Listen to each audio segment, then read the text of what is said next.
नमस्कार, मैं हूं सुमन कुमार। न्यूज़ अड्डा भारत में आप सभी का स्वागत है। कई दिनों से हमारे सिविल डिफेंस वाले और दिल्ली सरकार से जुड़े हुए जो कर्मी एक्स कर्मी हैं या अभी के कर्मचारी हैं, वो सवाल कर रहे थे कि आप आखिर अपने चैनल पे आ नहीं पा रहे हैं। बहुत सारी व्यवस्था होने की वजह से अकेले आप चीज़ों को समझते हैं, नहीं आ पा रहा था, लेकिन मुझे लगा कि नहीं, इसमें आना ज़रूरी है।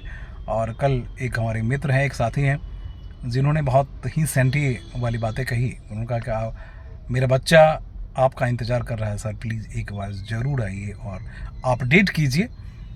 अपडेट किसके लिए? उन लोगों के लिए जो लगातार 2 साल से अपनी नौकरी के लिए प्रयासरत हैं, अभी तक नौकरी उनको नहीं मिली है।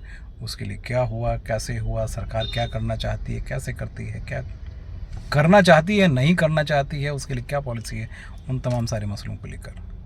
तो ठीक है, हमारे साथ बने रहिए ना, हम आपको ज़रूर बताएंगे। और हमारी कोशिश यही होती है कि हम आपको सही इन्फॉर्मेशन दें, गलत इन्फॉर्मेशन ना दें।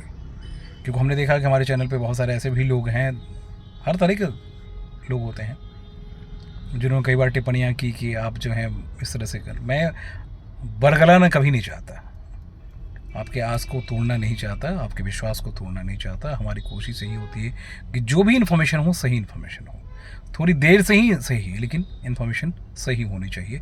तो मेरी वो कोशिश है, और उसी कोशिश के साथ, क्योंकि आज मैं फिर से मंत्रालय जाकर सारी जानकारी ली है, उसके बाद मैं फिर से हाजिर हुआ हूँ। क्योंकि सिविल डिफेंस वालों का और बस मार्शल को लेकर फ़िलहाल जो बस मार्शल तकरीबन 10 से 11 हज़ार के बीच में जो इनकी नौकरी गई है, उसमें कम ही लोग हैं जो अभी डिजास्टर मैनेजमेंट NDMA या DDMA के तहत जिनके पास अभी नौकरी है, वो दिहाड़ी हो चाहे जैसे भी हो, जिनके पास नौकरी है, जिन्होंने ज्वाइन करने से इनकार कर दिया था, आज उनके लिए कोई रास्ता नहीं है। जो इस वक्त का हालत है उसकी हम बात करते हैं मित्रों। हमने आपको बहुत सारी बातें बताई थी, जिसमें कहा था कि बीजेपी की सरकार जब से आई है तब से पॉलिसी को डिफरेंट वे में बनाने की कोशिश कर रही है। पिछले दिनों विधानसभा के सत्र में ज़रूर कोशिश हुई थी कि सिविल डिफेंस और बस मार्शल्स, जो ये तकरीबन 20 से 25 हज़ार एम्प्लॉय हैं जो बेरोज़गार हैं, उनके लिए कुछ बातें हों, लेकिन ऐसा कुछ खास नहीं हुआ। हाँ, विपक्ष के नेता जो हैं ज़रूर इस तरह के सवाल उठाए थे, लेकिन उसका जवाब कहीं नहीं मिल पाया था। बेचारे बेरोज़गार हैं और 2 साल से परेशान हैं। ये अक्टूबर भी आ गया जब इनको नौकरी से निकाली गई थी। नई सरकार बनी या उससे पहले इन लोगों का बहुत बड़ा योगदान था सरकार बनाने में।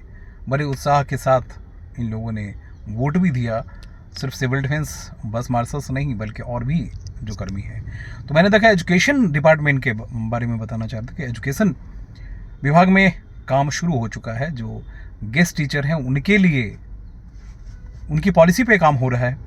जो मेरे पास इंफॉर्मेशन है उसके मुताबिक ये है कि तकरीबन 60 साल की उम्र तक उनको एज ए गेस्ट टीचर ही रखा जाए, और भी कुछ पर्क्स दिए जाएं या दूसरी चीज़ें दी। क्योंकि बीच में अगर टीचर्स आते हैं तो उनको हटा दिया जाता है, परमानेंट टीचर आते हैं तो उनको हटा दिया जाता है।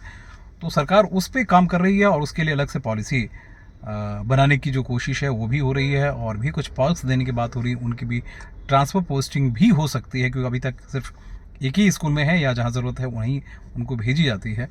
तो उसमें एक बड़ा बदलाव जो है वो देखने को मिल रहा है, क्योंकि उसकी तैयारी चल रही है। और कंसर्निंग ऑफिसर जो हैं उन्होंने ज़रूर इस बात की जानकारी दी है और बताया कि हाँ उसमें काम हो रहा है। अब civil defence, ex civil defence की बात करते हैं, जो 20 साल 20 साल तक नौकरी कर चुके थे, उनको नौकरी से निकाल दिया गया। एक बड़ी ज़रूरत दिल्ली सरकार के पास अभी अपने वर्कर्स की, अपने स्टाफ की है। बहुत ज़्यादा कमी है। एजुकेशन में तो भर दिया गया, अदर डिपार्टमेंट्स की हालत बहुत बुरी है। हर डिस्ट्रिक्ट मजिस्ट्रेट के पास कम से कम 500 की फौज होनी चाहिए। पहले तो बहुत ज़्यादा हुआ करते थे। सिविल डिफेंस वालों की बात करते हैं, अभी कहीं 170, 117 या 200 इस तरह से दिए गए।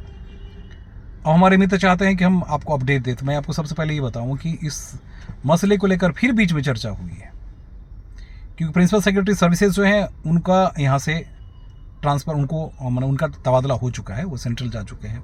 अनवरासो वैसे ही काम करने लायक वो है नहीं, सिर्फ बहाने बनाने में मास्टर हैं। उनके बारे में कहा जाता है कि वो काम करते हैं कम और तमाशा करते हैं ज़्यादा। वो होते तब भी कुछ नहीं करते, तो इसलिए वो चले गए हैं। अब दूसरे ऑफिसर आ रहे हैं, तो ये मान के चला जा रहा है कि कोई जो भी ऑफिसर आएंगे बड़ी ईमानदारी से नहीं बल्कि बेईमानी से काम कर लेंगे, कुछ काम तो करें, कुछ सॉल्यूशन तो दें, है ना। तो ये मान के चला सर्विसेज जो है वो होम, क्योंकि होम का भी चार्ज उन्हीं के पास था, तो ये जो एनडीएमए और डीडीएमए से लेकर डिस्ट्रिक्ट मजिस्ट्रेट के यहाँ रिक्रूटमेंट्स के लेकर उसमें भी जो फैसले लिए जाने थे वो भी फैसला सिर्फ उन्हीं की वजह से रुका हुआ था, क्योंकि प्रिंसिपल सेक्रेटरी होम थे और काम उनका जो है वो अब जान ही रहे तो कहते बहुत ज़्यादा थे, करते बहुत कम थे, है ना। तो वो परेशानी बनी हुई थी। तो चलिए वो भी अब निपट गए हैं, तो दूसरे ऑफिसर आ रहे हैं, उनको जिम्मेदारी दी जा रही है। उम्मीद हम रखते हैं कि आने वाले दिनों में जल्दी ही सॉल्यूशन निकले। मैंने आपको एक खबर बताई थी जिसमें 19,000 के आसपास, 19 से 25,000 होम गार्ड की बात हुई, क्योंकि बस मार्शल को बस मार्शल के तौर पे नहीं दिल्ली सरकार रखना चाहती है, उसे होम गार्ड के तौर पे रखना चाहती है।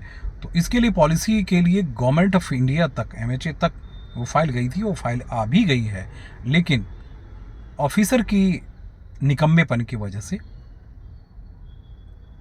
वो फाइल एज इट इज़ पड़ी हुई है, या फिर क्या सीएमओ के ठंडे होने की वजह से, मैं सीएम उसमें इंटरेस्ट नहीं ले रही है, इस ये की बड़ी वजह रही है। लेकिन मुझे लगता है कि ऐसा नहीं होगा, कि सीएम चाहती हैं कि काम हो और जल्दी हो, क्योंकि जब जनता वहाँ जाती है या जब आप लोग वहाँ जाते हैं, जब उनसे सवाल करते हैं, तो वो बार बार यही कहती हैं कि मैं काम करना चाहती हूँ। तो कई बार उन्होंने कहा, लेकिन ऑफिसर ही ढंग से काम नहीं करते, नतीजा है कि फाइल लटकी रहती है और पॉलिसी बनने में, फिर पॉलिसी बनने के बाद फिर उसको इम्प्लीमेंट होने में, नोटिफिकेशन होने में, तो तमाम सारे मसले।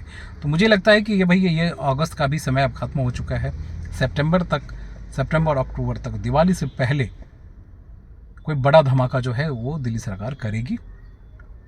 और बड़ा धमाका इसलिए करेगी कि बड़ी इस 20 से 25,000 रिक्रूटमेंट्स होने हैं, उसके लिए पॉलिसी भी बनाएगी। उधर बस कंडक्टर का भी सिलेक्शंस होने हैं, उसके बाद नर्सेज का भी सिलेक्शंस होने हैं। हॉस्पिटल्स की बहुत बदतर हालत है दिल्ली सरकार की, वहाँ रिक्रूटमेंट की पॉलिसी नहीं है, सालों साल से लोग परेशान हैं, उन पे कोई काम नहीं हो पा रहा है। तो बहुत सारी दिक्कतें हैं, क्योंकि पहले भी काम नहीं हुआ और सब कॉन्ट्रेक्चुअल और किसी एजेंसी के थ्रू ले रहे हैं, एजेंसी के थ्रू भी नहीं दिया जा रहा है, तो अब उस पर भी कुछ पॉलिसी बनेगी। तो हमारे सिविल डिफेंस वाले और बस मार्शल्स वाले जो हैं मित्र, वो परेशान मत हुई है, क्योंकि परेशानी होते होते 2 साल का वक्त लग चुका है। अब उम्मीद है कि सितंबर से अक्टूबर के बीच में सरकार दिवाली से पहले बड़ी घोषणा करेगी और उसमें वैकेंसी लेकर 19,000 20,000 आएगी।